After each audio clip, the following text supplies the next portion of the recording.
Hello everyone, welcome to science explored. हमने last video में cell theory और modern cell theory के बारे में डिस्कस कर लिया है और हमने बैक्टीरियल सेल एनवेलप क्या होता है इसके बारे में भी हमने जानकारी ले ली है। आज के इस वीडियो में हम सेल ऑर्गेनेलीज में से एक जो सेल ऑर्गेनेली है जो कि है माइटोकॉन्ड्रिया, इसे हम डिस्कस करेंगे। माइटोकॉन्ड्रिया का सिंगुलर होता है माइटोकॉन्ड्रियन और इसी को ही हम पावर हाउस ऑफ सेल कहते हैं। तो इसे पावर हाउस ऑफ सेल क्यों कहते हैं? क्योंकि इस माइटोकॉन्ड्रिया के अंदर बहुत सी एनर्जी ये प्रोड्यूस की जाती है। ये कैसे की जाती है ये हम आगे देखेंगे। So mitochondria it is also called power house of cell. तो पहले हम माइटोकॉन्ड्रिया की डेफिनेशन समझ लेते हैं। Mitochondria are membrane-bound organelle present in cytoplasm of all eukaryotic cell. Eukaryotic cell मतलब प्लांट सेल और एनिमल सेल। तो प्लांट सेल और एनिमल सेल का जो साइटोप्लाज्म होता है, साइटोप्लाज्म मतलब लिक्विड पार्ट ऑफ सेल, तो इस साइटोप्लाज्म के अंदर ये माइटोकॉन्ड्रिया प्रेजेंट होता है जो कि मेम्ब्रेन बाउंड ऑर्गेनेली है। ठीक है, ये माइटोकॉन्ड्रिया एडिनोसिन ट्राइफॉस्फेट जिसे हम एटीपी कहते हैं, मतलब ये एक एनर्जी मॉलिक्यूल होता है। ये एटीपी जनरेट करने का काम कौन करता है? ये माइटोकॉन्ड्रिया करता है। So mitochondria produce adenosine triphosphate ATP, the main energy molecule used by the cell. Mitochondria generate most of the chemical energy needed to powers the cells biochemical reaction. मतलब माइटोकॉन्ड्रिया के अंदर बहुत से केमिकल रिएक्शन होते रहते हैं, जैसे कि इलेक्ट्रॉन ट्रांसफर चेन है, क्रेब्स साइकिल है। तो ये जो साइकिल्स होते हैं, ये जो रिएक्शंस होते हैं, इनसे ही एटीपी ये जनरेट की जाती है। अब ये एनर्जी क्यों प्रोड्यूस करता है? क्योंकि इस सेल के अंदर बहुत से बायोकेमिकल रिएक्शंस ये होते रहते हैं और उन रिएक्शंस के लिए एनर्जी चाहिए होती है और ये एनर्जी उसे प्रोवाइड करने का काम कौन करता है? यही माइटोकॉन्ड्रिया। अब यहाँ पे हम देखेंगे माइटोकॉन्ड्रिया का स्ट्रक्चर क्या है। सो माइटोकॉन्ड्रिया की बेसिक साइज जो होती है वो होती है 0.5 to 1 माइक्रोमीटर इन डायमीटर। तो ये इसकी साइज होती है।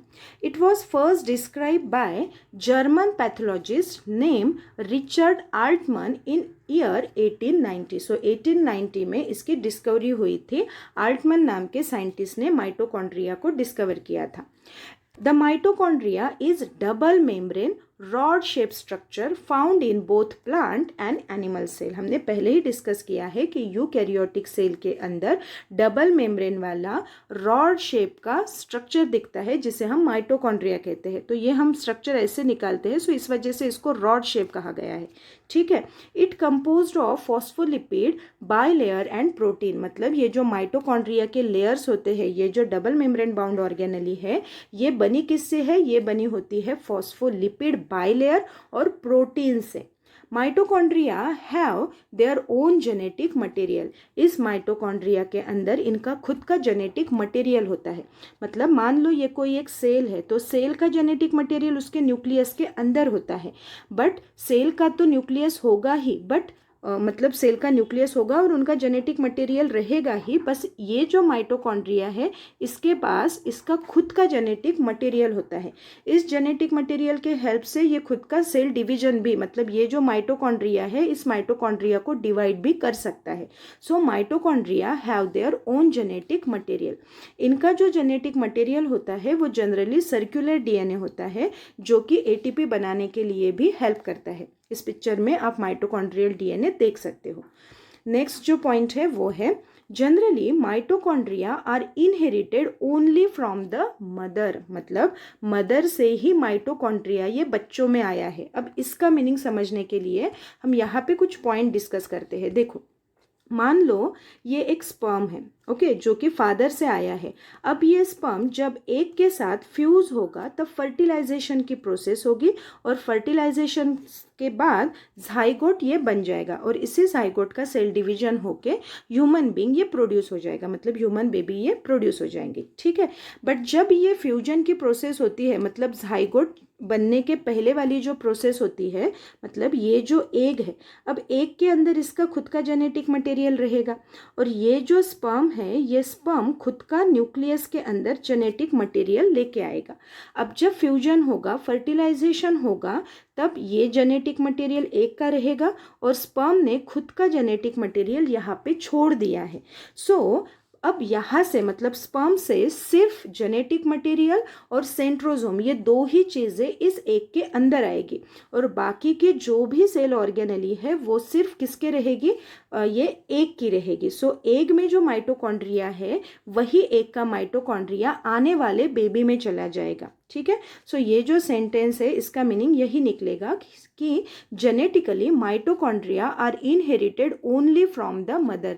तो ये एमसीक्यू क्वेश्चन आपका निकल सकता है कि जो माइटोकॉन्ड्रिया है ये फादर से आया है कि मदर से आया है। तो माइटोकॉन्ड्रिया ये बच्चों को कहाँ से मिलता है, उनके मदर से मिलता है, उनके एग से मिलेगा। ठीक है, अब जो माइटोकॉन्ड्रिया के पास खुद का जेनेटिक मटेरियल होता है, इस वजह से माइटोकॉन्ड्रिया ये फिशन कर सकता है, मतलब माइटोकॉन्ड्रिया डिवाइड बाय फिशन, मतलब खुद होके माइटोकॉन्ड्रिया खुद का डिवीजन कर सकता है। ठीक है, सो यहाँ पे मैंने एक प्रोटीन दिया है DRP1, इसके हेल्प से माइटोकॉन्ड्रिया ये ऐसे डिवाइड होके ऐसे दो सेल में बट जाएगा, मतलब दो ऐसे माइटोकॉन्ड्रिया बन जाएंगे। तो ये भी क्वेश्चन आ सकता है कि माइटोकॉन्ड्रिया डिवाइड कैसे होता है। So mitochondria divide by fission. Next देखिए, अभी हम देखते हैं पार्ट्स ऑफ माइटोकॉन्ड्रिया, मतलब माइटोकॉन्ड्रिया के अंदर कौन कौन से पार्ट आपको दिखाई देंगे। So the structure comprises an outer membrane, inner membrane and gel like matrix, gel like material called matrix. मतलब माइटोकॉन्ड्रिया ये 3-4 चीज़ों से बना है, 3-4 पार्ट से बना है। सबसे पहला तो है आउटर मेम्ब्रेन, ओके, दूसरा रहेगा इनर मेम्ब्रेन। अब इस इनर मेम्ब्रेन के अंदर जो लिक्विड लाइक मटेरियल है, जेल लाइक मटेरियल जो है, उसे हम मैट्रिक्स कहते हैं। साथ ही साथ इसके अंदर खुद का DNA रहेगा और जो दो मेम्ब्रेन्स है, आउटर और इनर मेम्ब्रेन, इसके अंदर वाली जो स्पेस है उसको कहते हैं इंटर मेम्ब्रेन स्पेस और इसमें इसका खुद का राइबोसोम रहेगा। यहाँ पे राइबोसोम रहेगा 70S टाइप का राइबोसोम, ये भी क्वेश्चन आ सकता है। ठीक है, सो माइटोकॉन्ड्रिया के अंदर जो राइबोसोम है वो कौन से टाइप का है, 70S type of ribosome is present in the mitochondria. तो अभी इन सारे पार्ट्स को हम 1 बाय 1 डिस्कस करेंगे। So the outer membrane and the inner membrane are made up of protein and phospholipid layer। तो जो दोनों ही लेयर है वो प्रोटीन से बने हैं, फॉस्फेट से बने हैं और लिपिड से बने हैं। कंबाइनिंगली हम उसको कह सकते हैं phospholipid layer separated by intermembrane space. तो इन दोनों के बीच वाली जो स्पेस है उसे कहते हैं इंटरमेम्ब्रेन स्पेस। सबसे पहले देखो आउटर मेम्ब्रेन क्या होती है। So outer mitochondrial membrane, the outer membrane covers the surface of mitochondria. मतलब माइटोकॉन्ड्रिया को कवर करने वाली कौन रहेगी, आउटर लेयर रहेगी। And has a large number of special protein called porins. ये वर्ड याद रखो, porin is a type of protein. मतलब जो आउटर कवरिंग है, माइटोकॉन्ड्रिया की आउटर लेयर जो है, वहाँ पे पर्टिकुलर टाइप के प्रोटीन्स दिखाई देते हैं जिसे हम पोरीन्स कहते हैं। जैसे कि आप इस डायग्राम में देख सकते हो, ये जो ग्रीन कलर का पोर्शन आप देख रहे हो ये पर्टिकुलर पोरीन्स होते हैं जो कि प्रोटीन है। अब इस पोरीन का काम क्या है, पोरीन मतलब प्रोटीन।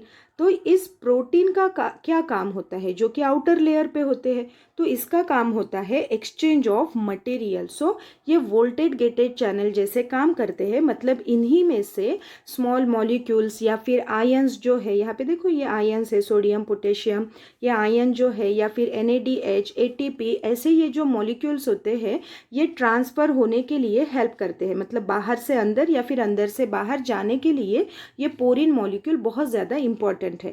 सो आउटर मेम्ब्रेन जो रहेगी वो प्रोटीन से बनी है जिसे हम पोरीन्स कहते हैं। साथ ही साथ ये जो मेम्ब्रेन है, ये मेम्ब्रेन लिपिड बायलेयर से बनी है, मतलब फॉस्फोलिपिड से बनी है। जैसे कि ये ब्लू कलर का पोर्शन आप यहाँ पे देख सकते हो, यहाँ पे देखो ये वाला। सो ये वाला जो स्ट्रक्चर है इसे हम कहते हैं फॉस्फोलिपिड। तो फॉस्फोलिपिड मतलब ये ऐसे एक मॉलिक्यूल, इसको फॉस्फोलिपिड कहेंगे, बट यहाँ से दूसरा भी आप देख सकते हो। सो इस वजह से इसको हम फॉस्फोलिपिड बायलेयर कहते हैं।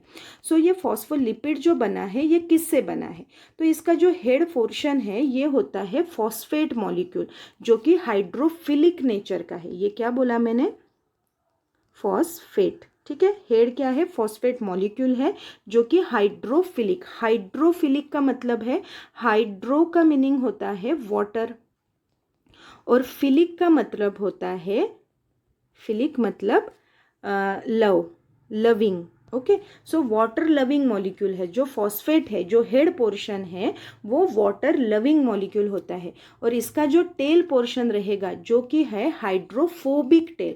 अब हाइड्रोफोबिक मतलब, फोबिक मतलब डरना, फोबिया होता है ना किसी चीज़ से। सो हाइड्रोफोबिक टेल मतलब, हाइड्रो मतलब पानी, सो पानी से डरने वाला पार्ट कौन सा रहेगा? टेल पोर्शन रहेगा जो कि लिपिड मॉलिक्यूल है। सो हेड मतलब फॉस्फेट और टेल मतलब लिपिड। सो फॉस्फेट ये हाइड्रोफिलिक नेचर का है और लिपिड जो है वो है हाइड्रोफोबिक नेचर का। ठीक है। सो जो आउटर मेम्ब्रेन है वो दो चीज़ों से बनी है, एक तो है पोरिन और दूसरा जो है वो है फॉस्फोलिपिड बाइलेयर। ठीक है। अब इसके बाद है inner mitochondrial membrane. The inner mitochondrial membrane is strictly permeable only oxygen and ATP molecule. तो ये सिर्फ और सिर्फ ऑक्सीजन और एटीपी मॉलिक्यूल को अंदर ले सकता है या फिर अंदर से बाहर भेज सकता है, but it is highly impermeable to other molecule. मतलब ऑक्सीजन और एटीपी छोड़ के बाकी किसी भी मॉलिक्यूल को वो अंदर नहीं आने देता या फिर बाहर भी नहीं जाने देता। तो ये है इनर माइटोकॉन्ड्रियल मेम्ब्रेन। सो ये हुई आउटर माइटोकॉन्ड्रियल मेम्ब्रेन। और इनर माइटोकॉन्ड्रियल मेम्ब्रेन जो है ये फोल्डेड जैसी है। सो इनर माइटोकॉन्ड्रियल मेम्ब्रेन ये इम्परमिएबल है, सिर्फ ऑक्सीजन और एटीपी को ही ये अंदर आने दे सकता है। अभी हम देखेंगे क्रिस्ट मतलब क्या होता है। सो माइटोकॉन्ड्रिया की जो इनर मोस्ट लेयर है, ये लेयर जो है ये फोल्डेड फॉर्म की है। सो ये जो फोल्ड्स है इसे ही कहा जाता है cristae. So it is a fold in a inner membrane of mitochondria and this helps in increase the surface area inside the organelle. So inner membrane जो है माइटोकॉन्ड्रिया की, इसके फोल्ड को ही हम क्रिस्ट कहते हैं जो कि सरफेस एरिया बढ़ाता है। It fields with protein, ATP synthetase and variety of cytochromes, जिसे हम इलेक्ट्रॉन कैरियर भी कह सकते हैं। मतलब इस इनर मेम्ब्रेन में प्रोटीन होते हैं, कुछ एंजाइम्स होते हैं जिसे एटीपी सिंथेटेज कहते हैं, जिसके हेल्प से हम एटीपी मॉलिक्यूल बना सकते हैं। ऑल्सो इसके पास इलेक्ट्रॉन कैरियर्स होते हैं जो कि इलेक्ट्रॉन ट्रांसपोर्ट चेन में हेल्प करेंगे।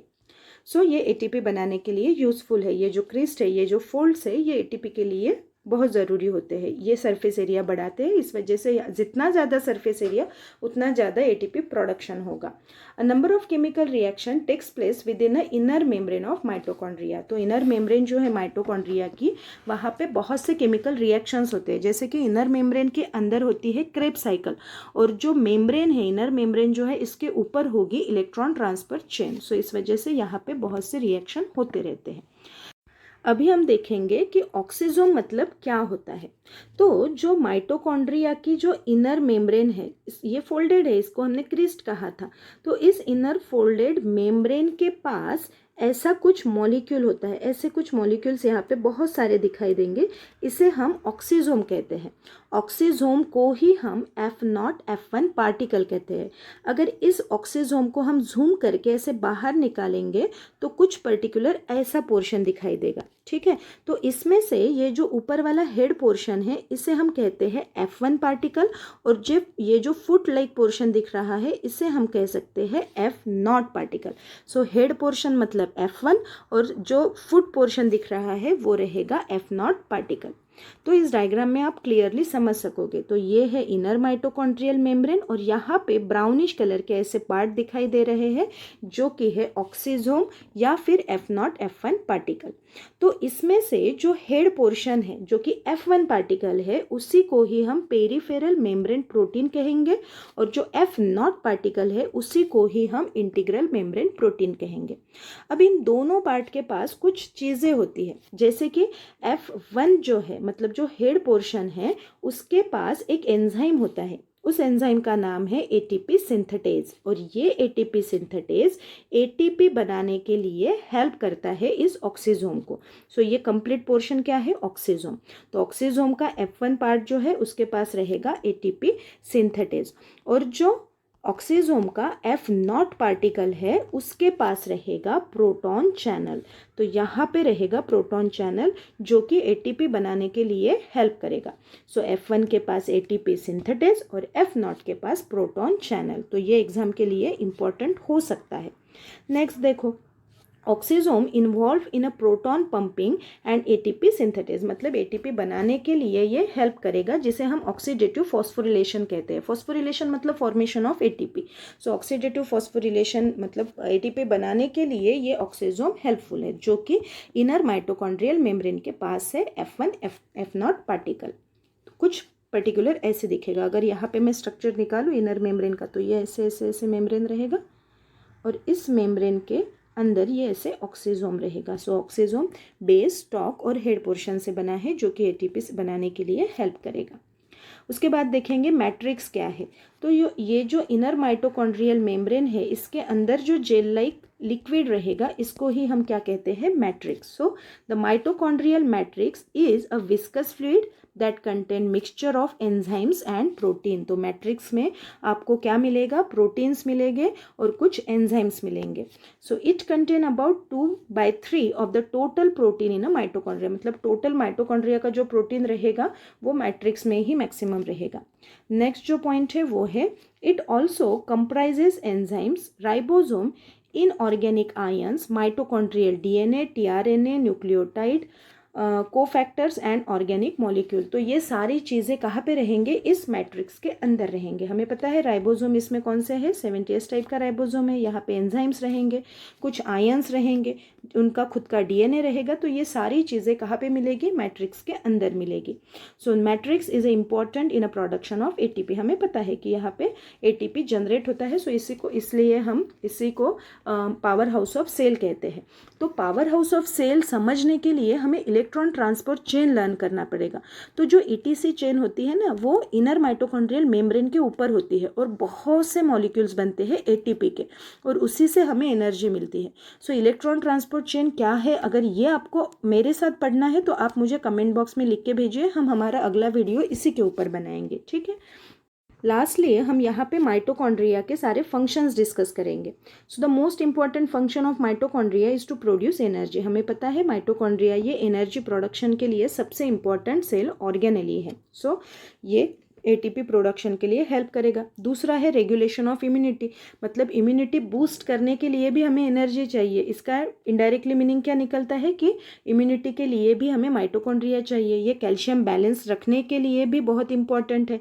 सेल डेथ एंड रिन्यूअल, मतलब जो भी सेल ऑर्गेनली ये खराब हो चुके हैं तो उसको खराब होने का सिग्नल भेजने वाले कौन होते हैं, माइटोकॉन्ड्रिया, ताकि जाके लाइसोसोम उसे डिस्ट्रॉय कर सके, ठीक है। सो सेल डेथ के लिए भी ये इंपॉर्टेंट है। उसके बाद स्टेम सेल रेगुलेशन नेक्स्ट है इसका इंपॉर्टेंट और एक function, it regulate the metabolic activity of the cell. तो सेल की जो भी मेटाबॉलिक एक्टिविटी है उसको रेगुलेशन करने का काम ये माइटोकॉन्ड्रिया करता है, क्योंकि यही उसको एनर्जी प्रोवाइड करता है। और लास्ट है helps in detoxifying ammonia in a liver cell. तो लीवर सेल के जो माइटोकॉन्ड्रिया रहेंगे, वो माइटोकॉन्ड्रिया का सबसे इंपॉर्टेंट काम क्या होता है लीवर में, डिटॉक्सिफिकेशन का, डिटॉक्सिफाइंग अमोनिया, ठीक है। तो ये इसके अलग अलग फंक्शंस हुए। तो आज का हमारा टॉपिक यही तक था। अगर ये टॉपिक आप लोगों को समझ में आया है तो इस वीडियो को लाइक कीजिएगा और इस वीडियो को शेयर ज़रूर कीजिएगा। Thank you.